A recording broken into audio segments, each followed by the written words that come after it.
தனுசு ராசி நண்பர்களே, தனுர் ராசிக்கு இன்றைய தினத்தில் அப்படியே ஆய்வு பண்ணி பார்த்தா இன்னைக்கு பேர் புகழ் அந்தஸ்து கூடி வரும். சில டயத்தில் பார்த்துட்டுனா யாரா நம்பி ஒரு வேலையை விட்டுருப்பேன், அந்த வேலையை அவள் செய்யவே மாட்டாள். இல்லைன்னா நம்ம சொல்கிற வேலைக்கு 100 தடவை கேள்வியை கேட்பா. நீங்கள் பார்த்துட்டேன்னா ஒரு படத்தில் நீங்கள் ராதா ரவி சார் வந்து அவர் கூட அசிஸ்டண்ட்டாக இருக்கிறவர், சூர்யா சாருக்கு அசிஸ்டண்ட்டாக இருக்கிறவர்கிட்ட கூப்பிட்டு மளிகை கடைக்கு கூப்பிட்டு இந்தந்த ஜாமானை சொல்லுனா என்ன ஜாமானன்னு கேட்டோன்னா அதை சொல்லுவார், அது சொல்லுவார், என்ன சொல்லுவார், அது சொல்லுவார், என்ன சொல்லுவார், அது சொல்லுவார்.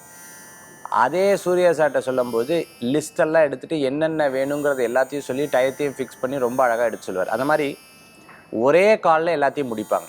அதே மாதிரி உங்களுக்கு இன்றைய தினத்தில் ஒரே விஷயத்தில் எல்லா காரியத்தையும் முடிக்கிறதுக்கு உண்டான திறமைகள் இருக்குது. அதை பயன்படுத்தினீங்கன்னா நல்ல பலன்கள் இருக்கும். போற்றுவோர் போற்றட்டும், தூற்றுவோர் தூற்றட்டும், எல்லாம் கண்ணனுக்கேன்னு சொல்கிற மாதிரி எல்லா விஷயம் இறைவனுக்கு விட்டுட்டு செயல்பட்டேன்னா அற்புதமான பலன்கள் உண்டு. இன்றைய தினத்தில் தனுசு ராசி நேயர்களுக்கு வழிபடக்கூடிய தெய்வம் கிருஷ்ணர் வழிபாடு.